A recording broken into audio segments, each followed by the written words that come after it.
You're listening to Dubstep and Dragons, a D&D 5e actual play podcast with a cyberpunk twist. Hey, new question. I didn't even get through the intro. Which one's the D20 again? The one with 20 sides. 1, 2. Found it. Perfect. Continue. My name is Matthew, and I will be your game master. I'm Dan. I'll be playing Alphonse. I'm Luke. I'll be playing Ash.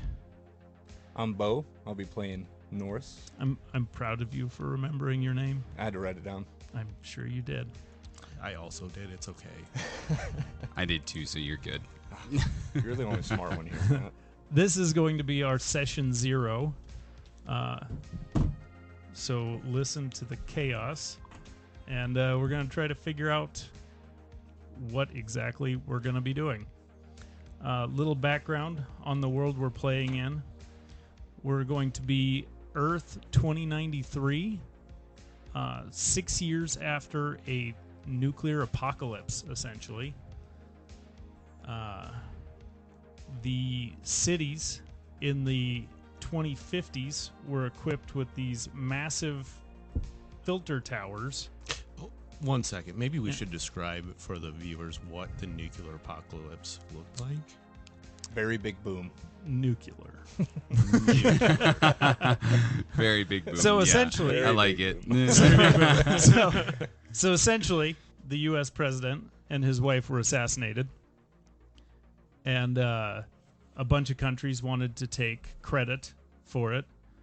And whenever a country took credit for it, the U.S. used their weaponized satellites to vaporize the capital of that country, which started a chain reaction of everybody firing off everything they had, which decimated all coastal cities, capital cities. So a vast majority of the world population was wiped out in a matter of just a couple of days.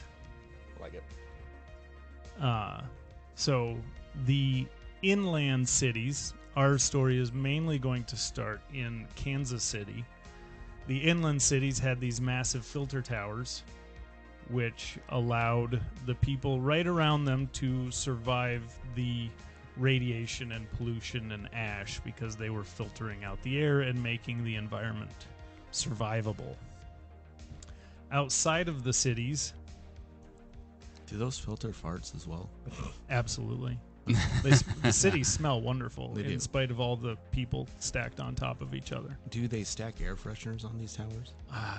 Or is it like a Glade plug-in? Everyone where it carries just- Febreze. I imagine Febreze No, it's sprays. actually the. You remember the old school Tag body sprays that had like little pocket shots? there's just somebody standing at the bottom, just like occasionally just spraying.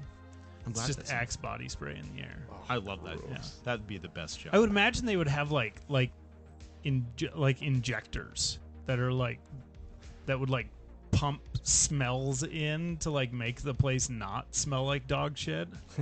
Ooh. I would imagine because it would probably, people are so stacked on top of each other, it would probably be like a sweaty locker room if they didn't. Ash. That's a you're- good question. I never think about what things smell like in D&D. I'm just picturing Ash sitting there. Ooh, a bubble bath. A bubble bath. Yeah. I'm not a bath guy. I like my big steamy showers. So Yeah, you would. outside of the cities, the residents, as many of them as could, rushed to the cities to the safety of the filters. Those that didn't make it and were left out in what we're referring to as the dells or the death dells were subject to massive radiation, and a lot of them mutated. So there are mutant clans that roam the dells. Inside the cities, it's just people stacked on top of each other. It's pretty chaotic. But people are making do. And after 6 years, the people are finally kind of established. The people that are in the cities are basically staying there. They don't really leave much. The only modes of transportation from one city to another are underground trains that run back and forth. NATO has control of pretty much every existing remaining city, and they are the primary government and military force throughout the world. Does anybody have any questions about that? Yeah. So they control all government jobs? Yes. Okay. Yeah, if you work for the government, you work for NATO.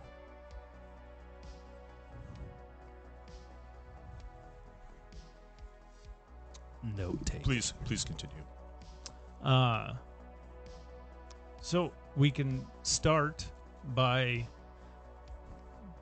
don't do a physical introduction, but we'll talk about just what you foresee for your character's background. Obviously, leave out any details that you want to keep close to the chest. But just give us a basic understanding of Alphonse and where he comes from.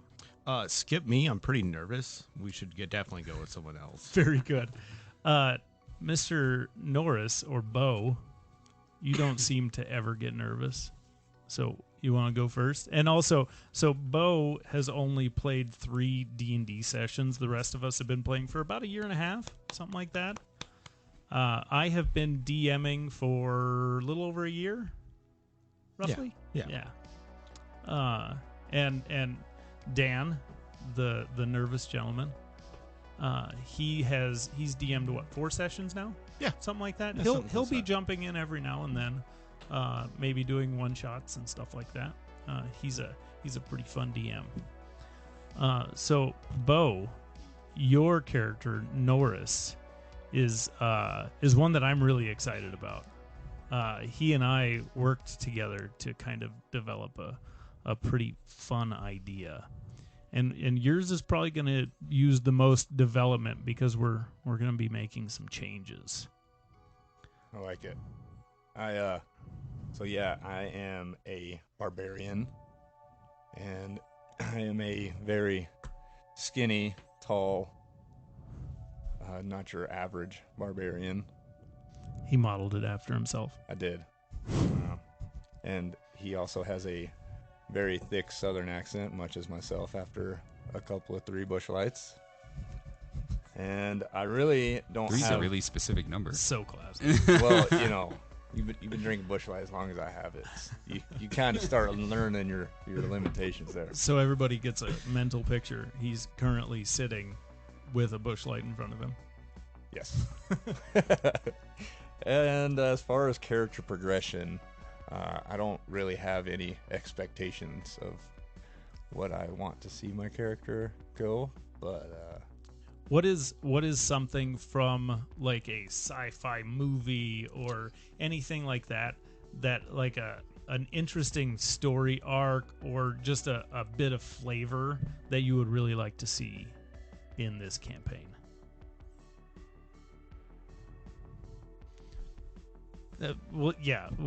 You're gonna be big and strong. Well, you're still gonna be scrawny and strong, but Right. but you're a barbarian. You're gonna be strong.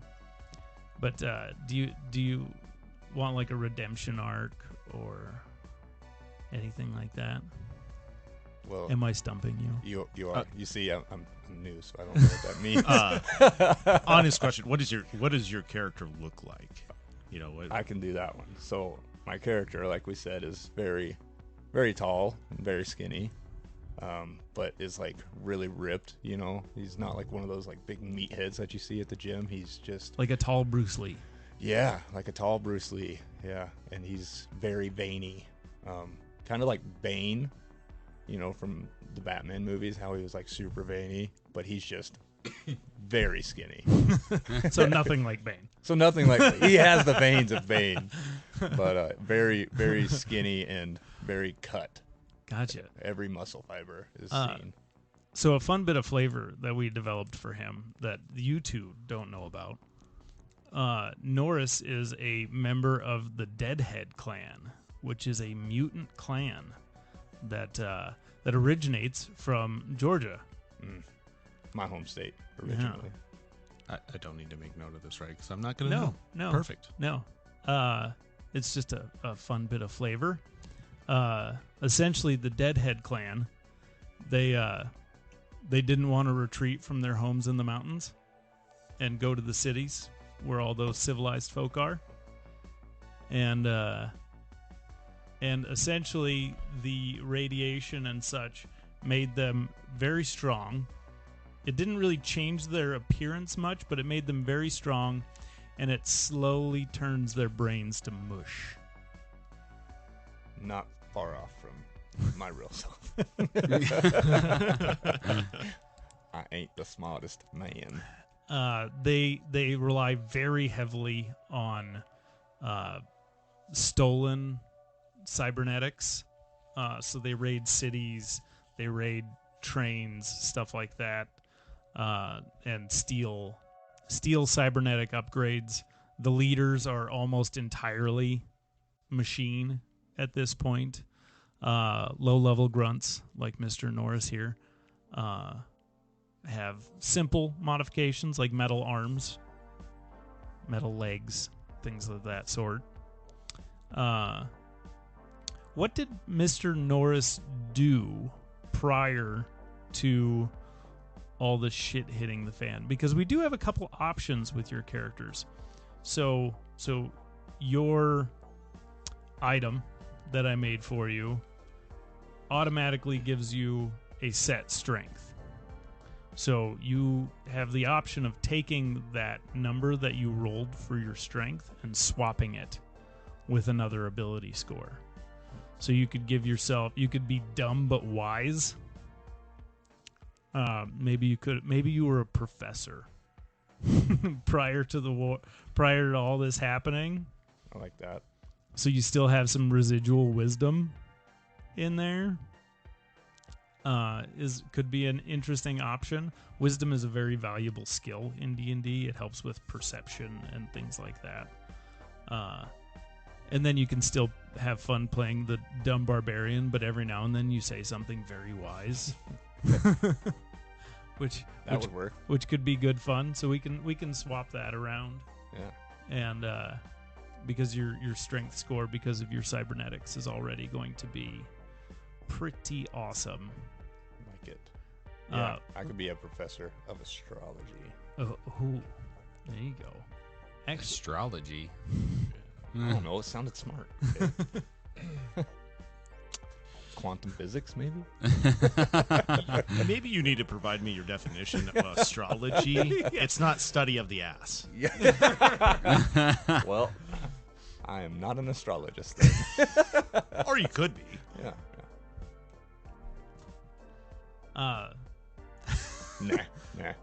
So yeah, we can say that Norris Gloomface was a former professor. What's your favorite university? I'm from Georgia. Yeah, so just University of Georgia. University of Georgia. There you Go go. Dogs. You were a professor at the University of Georgia. And you just couldn't bring yourself to leave the school and head to Atlanta to get to the filter tower. Yeah. And so you slowly went mad and were recruited by the Deadheads. That sounds like a normal professor on any given day. Fair enough. That's fair. Well, if we were going to have any professor listeners, we aren't anymore. Are you ready, or do we want to talk to Ash? Oh, I was ready at first. I was just messing Son around. of a bitch. All right, let's hear about Alphonse. What do you want to know? Just Alphonse. class, subclass. He's a What cleric. do you want him to like specialize in, or if there's anything, any particular like trope from any movie you've ever seen that you would like to see in the campaign, or anything like that? Well, there's lots of things I want to see for him. Oh my God, I can't spell. Will it happen? I don't know. Yeah, I don't know either. Tough to say. Hopefully he makes it past week 1 of this campaign. We'll see. Yeah, Alphonse, he's just a sexy Sexy man. Dark hair. He's inspired by music. I love music. I'm a fan of singing in the shower. I wish you'd have told me that. I painted as many with white hair. White hair works just as well. Oh my god. You silver fox, you. Hair really doesn't matter. Honestly, he's just the character itself is really inspired by. Did you ever watch that movie Hackers?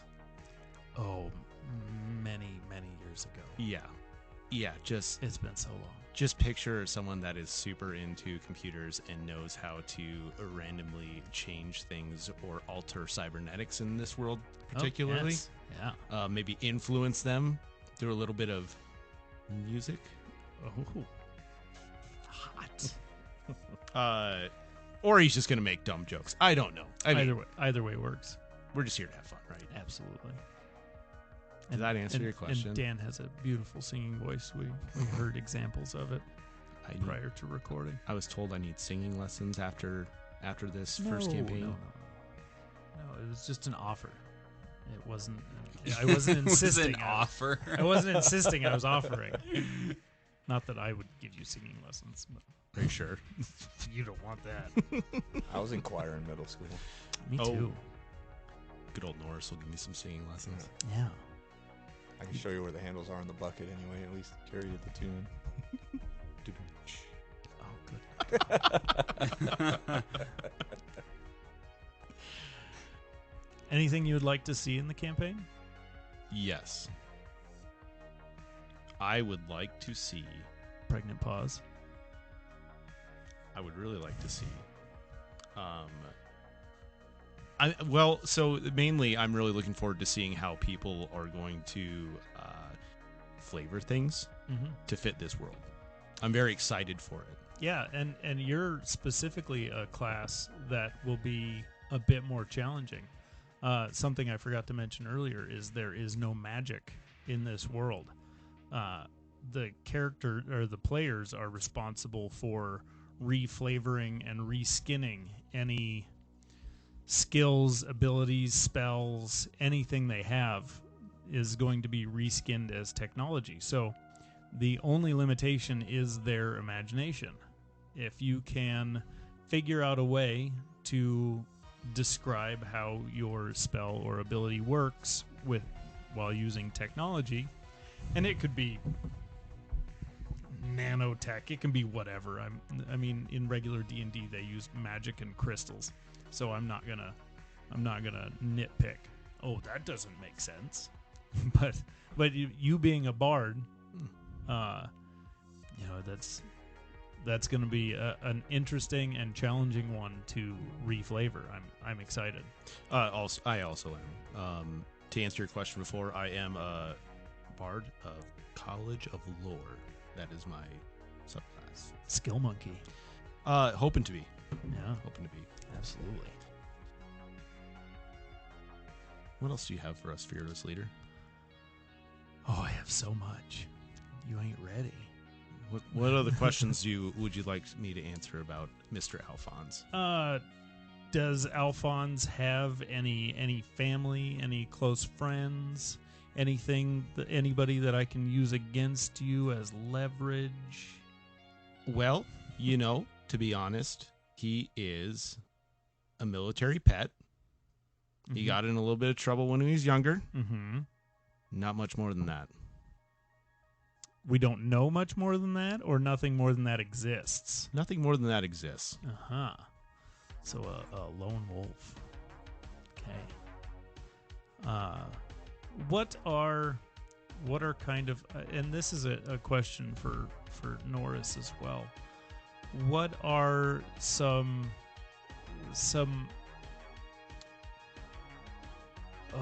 things that he holds dear, as far as like maybe an ethical standpoint, or a strong belief that he holds in the world?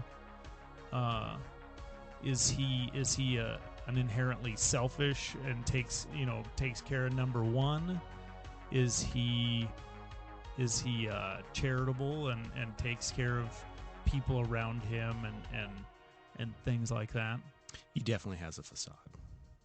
Oh, so a softie with a hard outside. Yes. Gotcha.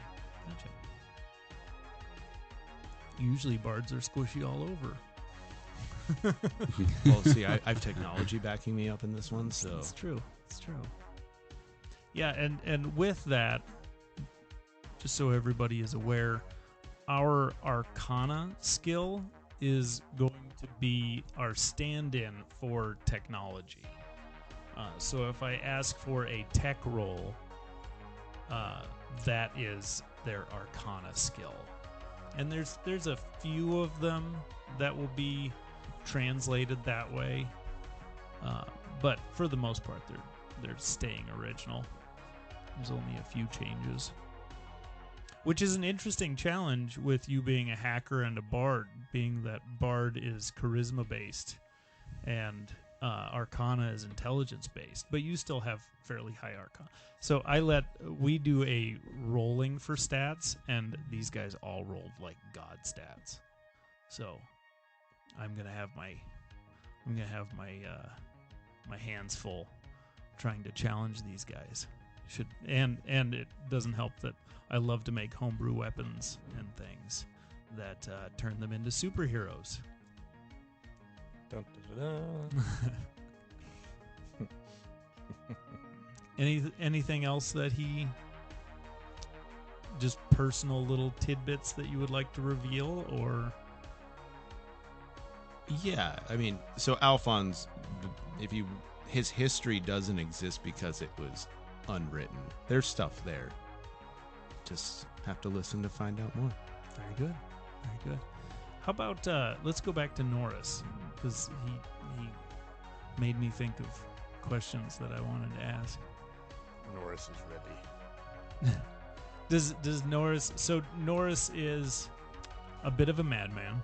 100%. He was captured shortly after being recruited into the Deadheads. Yeah. And he's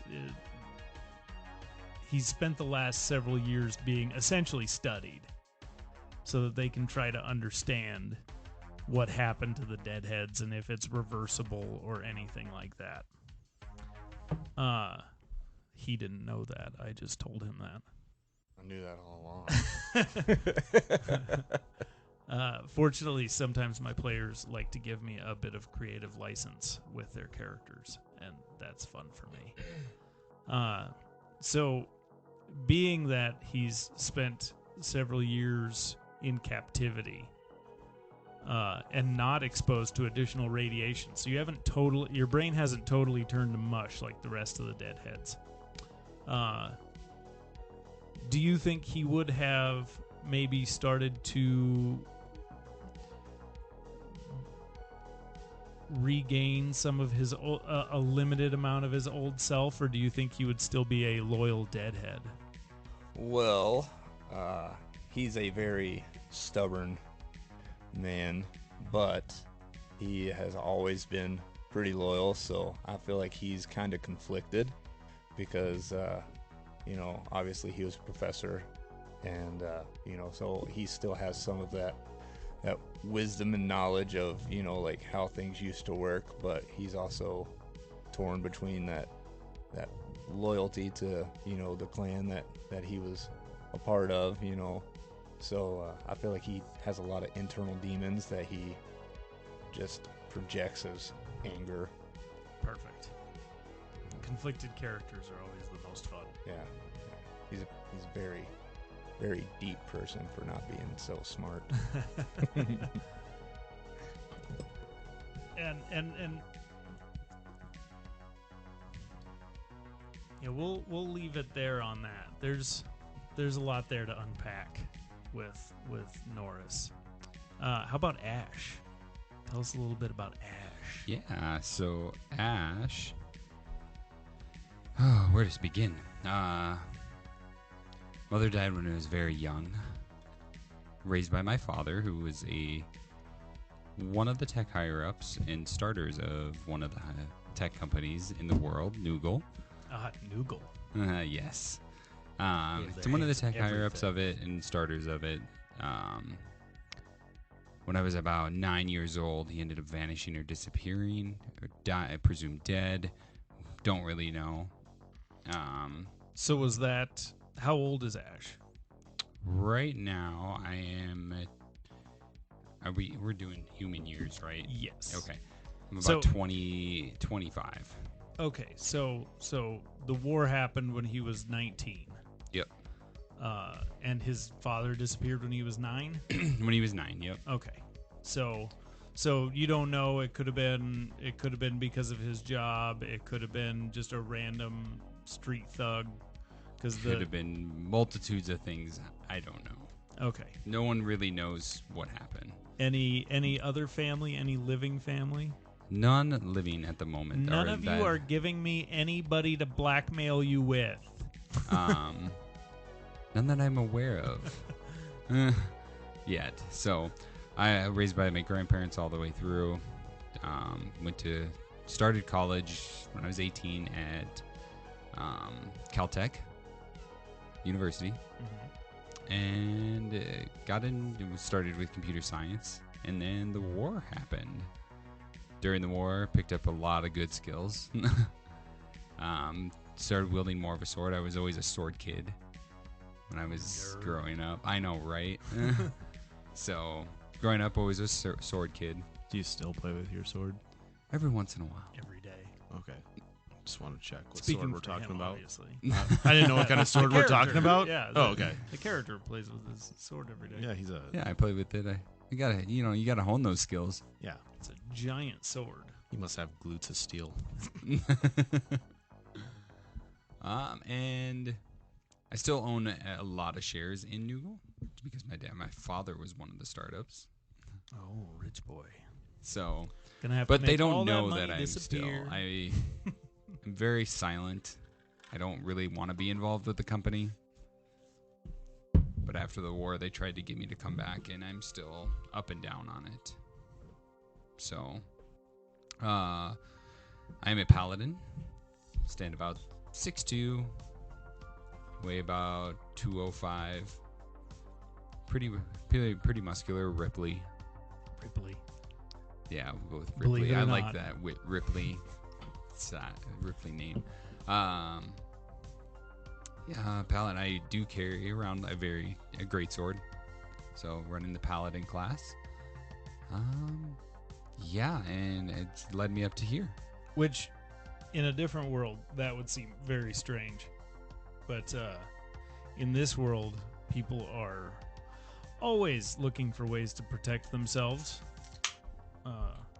Basically, everybody is packing some sort of weapon. I'm glad you said weapon. What else would I have said? I don't know. We were already Packing talking heat. about him playing with his sword all the time. Hence why I said. Yeah, You said and it's like a 4.5, 5 foot tall sword. And he's got a big sword. you go, buddy. Yep. There again, I'm basing that off of the Mini because I know all the Minis intimately. Spent a lot of time with all of them. You. I don't want my mini anymore. Fine, I'll take it back. Just kidding. My mini's really cool.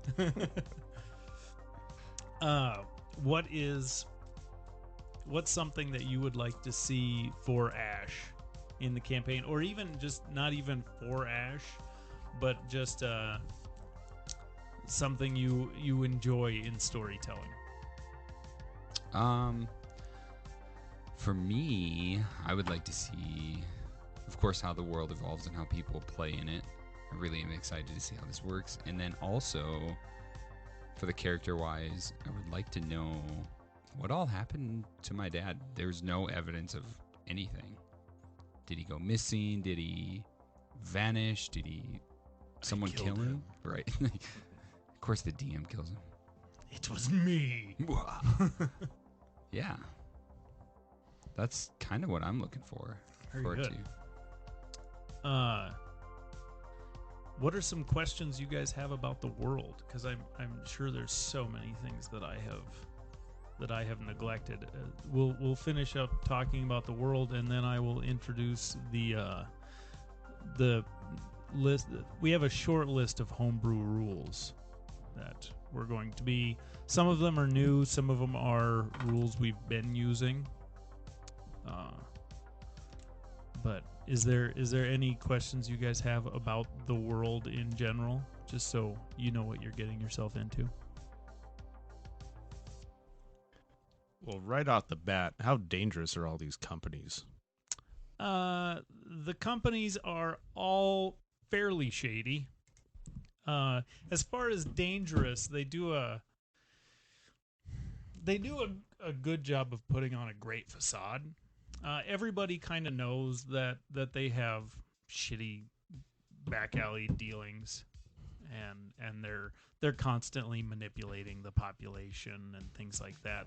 They all basically have a monopoly on their particular market. And so they don't really have a whole lot of competition outside of each other. With that, there are a few companies that would love to see other companies disappear. So most of the shady things they do is to gain leverage against other corporations. A vast majority of corporations were wiped off the face of the earth, along with most of the face of the earth. Are we living in a crater? There's definitely a lot of craters. Okay. You're not living in a crater, but there are a number of them throughout the world. Yeah. Most capital cities are now craters. Okay. Those weaponized satellites were no joke. Just vaporize things. Do you have any other questions about the world? I have lots of questions. I'm sure you do. I had a question and then it spaced my brain because we got off topic. And I was like, "Oh, it'll come back." I can talk about. Do you have anything, Mr. Bo? You're just here for a good time. Been here for a long time, that's for sure. Bo is probably the most laid back of all of us, I would say. He's just happy to be here. So Mr. DM, Mr. DM, if you truly want to, the representative named Dan has the floor. if you truly want to find out more about Alphonse and his history, it's going to be in classified documents with NATO. So I have all of the documents. Yeah, because I have to make them. Yeah. I'm giving you a lot to blackmail me with. You have everything. Oh yeah. Yeah. I just like kidnapping family members. Don't kidnap my dog. You have a dog? His name's Lucky. Perfect. Does your character really have a dog? You can totally have a dog. Yeah, I want a dog. Yeah, you can totally have a dog. Yeah, his name's Lucky. So is it a biological dog, a mechanical dog? It's a mechanical. Well, it's a biological dog with mechanical parts. I rescued him. That's good because if From it the was shop, probably yeah. people got hungry, man. I was meaning like car chop shop, you know, since it's part mechanical, gotcha. or the Oh, pound. I was talking about a different chop shop. Lucky wasn't so lucky. He's pretty lucky. I came across it and found him just at the right time. Perfect. Yeah, you can absolutely have a dog. Cool. And I love dogs too much to kill Lucky, so I will try my best not to let him die. Thank you. Yeah, absolutely. He has a mechanical tail and a mechanical right paw. Oh, I love him so much. Lucky will be the only one that survives a TPK. Aw. Bo, just so you know, a TPK is a total party kill. Nice. Which means that I did a poor job of balancing the fight, and you all died. And if that happens... New characters. Yay. Norris They're fun to make. Gloomface Jr. You had Same a kid character, and you didn't even know it. just Junior. I'm coming back as an AI to haunt you. Oh, perfect. Do I get to play him? No, absolutely not. He's just that really annoying voice in the back, like AI in the back of your mind. Yeah. That would be a fun character. we could to play, totally make him honestly. like a warlock patron. Yes. Yeah, if he dies in like some horrific way at a high level, I'll totally make him a warlock patron in a future campaign. Sweet. Warlocks are still a thing, but AIs are their patrons, and they grant them abilities through technology, yada, yada, yada. I don't have any warlocks in this group, at least not yet. I have a feeling there's going to be a paladin that's going to play a little bit in that, just because he loves it. I love warlocks. Me too. And so we'll cross that bridge when we get to it. But for now, To I be currently continued. do not have any warlocks in the campaign. We do just have the 3 players. We may eventually add more if we find somebody we really enjoy having in the group. But for now, this is who we're going to be starting with, and so far in the brief campaign that Dan ran, which thank you, Dan. It was nice to be a player. I second that. It was a lot of fun. Yeah, it was a good time. We And haven't it was- done being a player. Yeah, you get to keep being a player. Ha. Although I get to play like 30 people a session, so that's pretty fun. The only other question I had was, is there is no governments whatsoever. It's just corporations. There's NATO. Just NATO. Yeah, NATO oversees everything. NATO kind of acts as the like Red Cross and a bunch of other systems all tied together. Like if there's a food shortage somewhere, they do their best to get food from other areas, from other cities, and get them to the suffering population. NATO has a large peacekeeping force, and when I say peacekeeping, I mean people in armor with guns. And because it's D&D, sure, hammers and axes and things too, because fuck you, those things are fun. Love it. So, can cybernetics corrupt you in this campaign? Yes. You're talking in typical cyberpunk style Yes. with the cyber psychosis. Absolutely.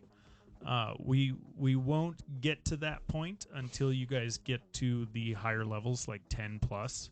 For the listener, we are starting at level 5 because that's when things get fun. These guys have all played these characters at lower levels in Dan's was it 3 or 4 sessions? 4 sessions. 4 sessions. Yeah, they've all played these characters in those sessions, and so we just decided to start at level 5 because, like I said, that's where the fun really begins. But once you hit like level 10, your cybernetics are enough to the point that cyber psychosis, or I have another name for it that I can't remember right now, that becomes an issue. Okay. And if you are dropped to, I'm not going to tell you all what happens. That'll be a fun little surprise. Sounds good. But if you flat out die, so you go down, 3 failed death saving throws, like you die, or if you die of exhaustion, anything like that, then that'll kick in. But not until you're level 10 or higher. Okay. For the next few levels, you guys are safe. Fun thing that we're gonna try, at least I hope it's fun. I am not going to be in control of their leveling. That is going to be up to the players to role play and pay for. So I stole this idea. I didn't steal it because I bought the book so I can use their rule. I took Makes this sense. Very clearly stating. I'm mixing some rules from Cyberpunk, the Cyberpunk Red system, where you pay for cybernetic upgrades, and that's how you upgrade your character. We are going to do much the same. I'm going to make the cost roughly the level times 1,000. So level 6 will cost you 6,000 credits, and with that, you do have the option, if you don't want to spend the money, you do have the option of stealing your cybernetic upgrades or bargaining for them or things like that. But I am going to put the value at roughly 1,000 times the level you're going for. So it's going to gradually get more and more expensive as you level up. Don't worry, I will have ways for you guys to make decent coin. But this also allows, if one of you is going for an upgrade that is going to benefit the party more than somebody else's, you can decide to pool your money or resources to upgrade that person first. and so you could have one person that's level 8 while the other two are at level 6, or however you want to work it. Or if your character is a selfish person and out for number 1, save your pennies, steal other people's pennies, and pay for your upgrades. And we'll be role playing this, so you can go to mod shops and get your modifications installed. You can buy software. You can, I mean, there's essentially an app store. you can go into your Guess I would like to buy this link app, please. and do software upgrades and stuff like that. So talking about a cybernetic link, what are some standard cybernetics that we're going to start with? So a lot of this is going to depend on how you want to flavor it. Like if you have a character with a really high perception, you can flavor it as they have an optics upgrade. They have cybernetic eyes or a cybernetic eye, and that's what makes them so perceptive. If you have extreme strength, you can have cybernetic arms. And all of these things are regularly available. And if you have something, like if you have a trait that isn't tied to your level up, but you want it anyway, you can purchase it. Like I will let you guys become gods, but I'm gonna put you up against some real hard shit if you do. Like if leveling up isn't going to get you expertise in perception and you really want to be perceptive, you can, I'm not going to make them cheap.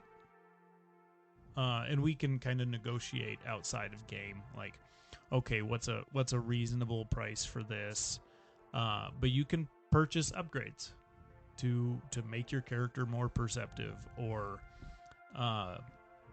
you could do, if you want to be more persuasive, we could give you like a voice, like an upgrade to your vocal system, to make your voice more soothing to people, and help it with your persuasion. You mean I might be able to Get those singing lessons after all. Wow. Excellent. Wow. Wow. And I think for this world, that system just makes sense. Oh yeah, totally. Yeah. Because your abilities are only limited by what you can afford. And with Ash being wealthy, that means I have to get creative. So, like, for instance, if we look at Ash as a character, does he store all of his money in, like, how does the currency system actually work? Like, are you carrying money around, or is it all digital? It's all digital. That way we get rid of the need for, like, bags of holding and things like that to gold hold all your weight gold. and everything. Yeah, like the that. weight of yeah. it.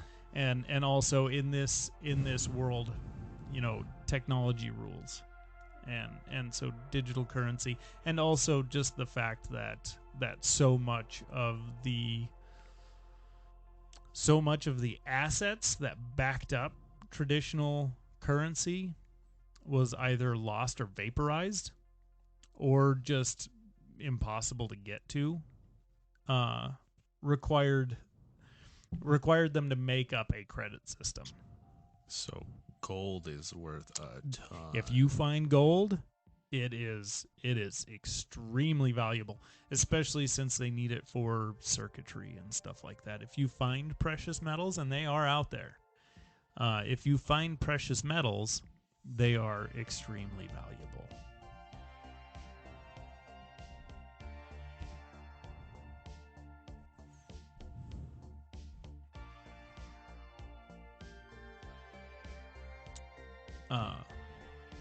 But yeah, I love the idea of you guys being in control of your level ups. It always seemed very arbitrary to, oh, hey, you guys killed enough people. Congratulations, you are level 6. And I hate the XP system, so I will never use the XP system. So this just seemed like a fair and fun way, and also it's just another RP opportunity, and we can always use more of those. Everybody loves RP.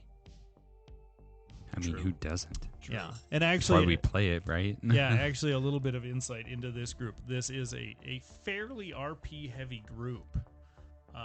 Everybody in this group, I was actually, hats off to Bo or Norris. His very first session, usually first sessions, people are a little like shaky with RP, and he immediately jumped into character and was just like right in it, and I was very impressed by that. I'm pretty much a badass. Yeah, true. That was one of the big things that made us decide to invite you to the podcast, is that you know from that first session right away you were just off to the races and fun to RP with, and so there'll be a decent amount of that. I really love combat. I love DMing combat, so there'll be a healthy dose of that as well. But player-wise, I think everybody kind of leans towards preferring the RP versus the combat, but everybody enjoys the combat as well. I love the combat. Yeah. It's always fun. Makes the RP a little more fun. Yeah, absolutely. I agree. Should I go into some of our homebrewed rules? I'm just trying to think if there's anything any additional things that the listeners need to hear about the world. Any world-wise, so a lot of it will be revealed as we go. Yeah. In like the clans, the corporations, stuff like that. I think we'll just, as they come up, introduce them, and plus that gives me more time to flesh everything out. I've got a very healthy start, but I've mainly focused on getting everything prepped for what we need for the first half dozen or so sessions. So the world isn't fully fleshed out, but it's got a healthy dose. Yeah, I think rules Love it. sound great. Okay. So one big one, we love our crit rule. We follow the max damage plus additional dice crit rule, and we will continue to use that. We've been running it in all of our other campaigns that we've done, and it makes a D20 feel really good. Or a natural 20 feel really good. And unless you're on the receiving end, like a certain somebody's cleric who got one shot a couple of times. And when you're one shotting a plate wearing cleric, it's it's a rough day. For the player, For the not player. the DM. Well, the DM felt bad too. That Shusuva knocked you the fuck out. Sure did. Got you good, fucker. He did give me good. and so with the example, I'm just gonna run on that very example because that's what we're talking about. In a combat with a Shusuva, which if you're not familiar, is a basically a dog from the abyss, and they have a tail attack that does 4d10 plus 4, or no, a bite attack that does 4d10 plus 4. And so with that, they would get the max damage of 44, and then I would roll an additional 4d10 on top of it. And I believe I rolled max damage. I believe I Yeah, rolled you did. I rolled 84 on that, and which I didn't even think was possible. And yeah, that was a really rough day. But we will be sticking to those crit rules, and I hope that doesn't bite me in the ass. And then additional rules, we're doing the new D&D 1 exhaustion rules. The existing D&D rules for exhaustion they're rough. One level of exhaustion isn't so bad, but it still sucks. 2 levels of exhaustion is just makes it no fun. 3 levels of exhaustion, you're virtually useless. And if you get to 4, you're more than likely going to get 5 and 6. And at 6, you die. We're adopting the new system, so there you can get up to 10 levels of exhaustion. And with each level of exhaustion, you get a number. You get that number subtracted from any d20 roll. So if you have 1 level of exhaustion and you roll an 18, you got a 17, and so on and so forth, up to 10. If you hit 10, you die. Or if you're above level 10, you go fucking nuts. This will work out especially well for our Berserker Barbarian, who takes a level of exhaustion every time he goes into a frenzied rage. So that level of exhaustion he gets won't be so detrimental. And then I'm adopting another rule from Cyberpunk Red, which is the cover rule. It's going to be a combination of D&D cover rule and Cyberpunk. So half cover will give you +2 to AC, and a 3/4 cover will give you +5 to AC, just like the existing rule. But the cover will be, I will be able to destroy it, or you will be able to destroy it.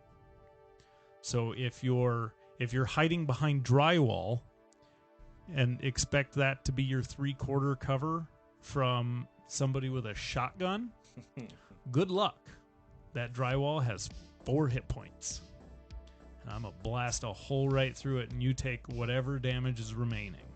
But it will save you those 4 hit points. So whatever damage the cover takes will be subtracted from the overall damage.